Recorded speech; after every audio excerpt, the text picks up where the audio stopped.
साल 1990 पटना में तैनात डिस्ट्रिक्ट जज बाढ़ कस्बे के पास नदवा गांव जा रहे थे। ड्राइवर ने कहा, जज साहब गाड़ी का शीशा नीचे कर लीजिए, आगे चेकिंग होगा। जज बोले, डिस्ट्रिक्ट जज की तलाशी कौन ले सकता है। इतने में ही बंदूक और लाठी लिए 12-13 लोग गाड़ी का चेकिंग करने आए। ड्राइवर मुस्कुराते हुए बोला, ये अनंत सिंह का गांव है सर जी, यहाँ सबका चेकिंग होता है। नमस्कार, मेरा नाम आशीष है और आज कहानी बाहुबली अनंत सिंह की, जिन्हें लोग छोटे सरकार कहकर बुलाते हैं। 5 जनवरी 1967 पटना के नदवा गांव में एक जमींदार परिवार में जन्मे अनंत सिंह 4 भाइयों में सबसे छोटे थे। पढ़ाई लिखाई में बिल्कुल मन नहीं था। चौथी क्लास के बाद पढ़ाई छोड़ दी और आध्यात्म की तरफ झुकाव था तो 9 साल की उम्र में घर छोड़कर हरिद्वार चले गए।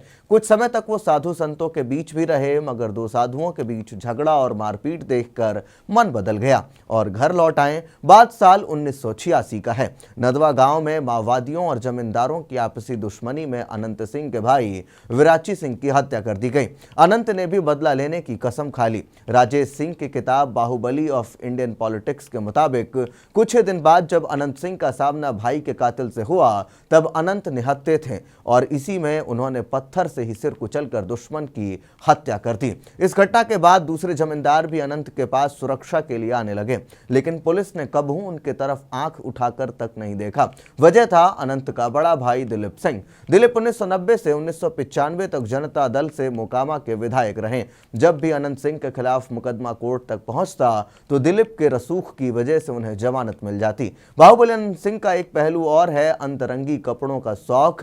फिल्मी हीरो जैसा रहन सहन उनको बहुत पसंद है।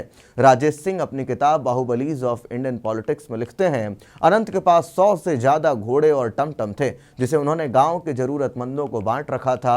अनंत हमेशा सफेद रंग के कपड़े, आंखों पे काला चश्मा, माथे पर लंबा तिलक, रौबदार मूछें रखते थे। ये अनंत उर्फ छोटे सरकार का सिग्नेचर स्टाइल था। उन्होंने अपने घर में एक अजगर और हाथी भी पाल रखा था। अनंत गरीबों की भी खूब मदद करते। इसी वजह से भूमिहार जाति का पूरा सपोर्ट अनंत सिंह के पास था। बात है साल 1996 का, जब जातिगत समीकरण नहीं होने का कारण नीतीश कुमार को बाढ़ से चुनाव जीतना मुश्किल लग रहा था। तब लोगों के बीच अनंत की लोकप्रियता को देखकर नीतीश ने उनसे हाथ मिला लिया। फिर क्या, नीतीश 1996, 98 और 99 में भी लोकसभा चुनाव और अटल सरकार में मंत्री भी बन गए। लेकिन कहानी यही खत्म नहीं होती। राजनीति और अपराध की यह साझेदारी आगे चलकर बिहार की राजनीति की सबसे चर्चित दोस्तानों में से एक बन गई। नीतीश कुमार और अनंत सिंह का रिश्ता शुरुआत में गुरु शिष्य जैसा था। नीतीश जहां एक सधे हुए नेता थे, वही अनंत सिंह जमीनी प्रभावी वाले बाहुबली। जब जब नीतीश को चुनावी मैदान में मुश्किल आती, अनंत अपने दबदबे से माहौल बना देते। गांव देहात में उनका नाम किसी डर और भरोसे के मिश्रण की तरह मिलाया जाता था। बाढ़ और मोकामा इलाके में जब कोई विवाद होता तो पुलिस से पहले लोग छोटे सरकार के दरबार में न्याय मांगने पहुंचते।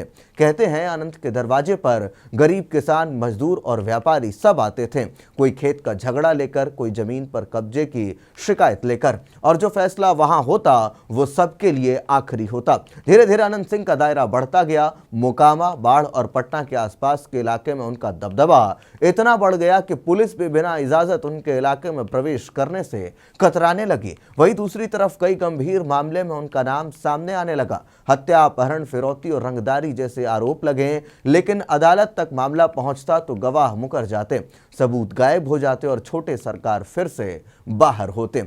साल 2005 में जब नीतीश कुमार ने बिहार की सत्ता संभाली तो सबको लगा कि अब अपराधियों के दिन लद गए, मगर अनंत सिंह उस दौर में भी नीतीश के करीबी बने रहे। कहा जाता है कि नीतीश के मुख्यमंत्री बनने के बाद अनंत सिंह को सुरक्षा दी गई और उनके कई पुराने केस कमजोर पड़ गए। इसी बीच अनंत खुद भी राजनीति में उतर गए और 2005 में मोकामा से विधायक बने। उनकी रैलियों में भीड़ उमड़ती थी। सफेद कुर्ता, काला चश्मा, माथे पर लंबा तिलक और चारों तरफ सुरक्षा कर्मी। यह दृश्य किसी फिल्मी सीन से कम नहीं होता था। लोगों के लिए वो नेता से ज्यादा संरक्षक थे।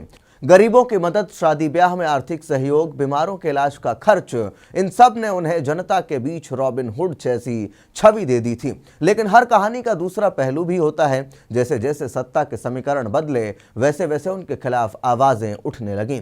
2015 में एक पत्रकार की हत्या के मामले में फिर से उन्हें विवादों के केंद्र में ला दिया। मीडिया में उन्हें बाहुबली विधायक कहकर पेश किया गया और नीतीश कुमार से उनके रिश्ते भी सवाल के घेरे में आ गए। 2019 में उनके आवास पर छापे में एक के 47 राइफल, ग्रेनेड और भारी मात्रा में कारतूस बरामद हुए। पुलिस ने मामला दर्ज किया और अनंत सिंह को गिरफ्तार कर जेल भेज दिया गया, मगर उनके समर्थकों का कहना था कि यह सब राजनीतिक साजिश है। जेल से भी उन्होंने चुनाव लड़ा और 2020 में मोकामा सीट से निर्दलीय जीत दर्ज की। आज अनंत सिंह का नाम बिहार की राजनीति में एक ऐसी मसाल बन चुका है जो सत्ता, समाज और अपराध के जटिल रिश्तों को उजागर करता है। जहां एक तरफ वो गरीबों के मसीहा कहे जाते हैं, वहीं दूसरी तरफ कानून की किताब में उनका नाम अपराधियों की सूची में दर्ज है। कहानी सिर्फ एक व्यक्ति की नहीं है, उस दौर के बिहार की भी है जब बिहार की राजनीति में बाहुबली ही असली ताकत माना जाता था। और शायद यही वजह है कि लोग आज भी कहते हैं अनंत सिंह कोई नाम नहीं, बिहार की पहचान है, छोटे सरकार है।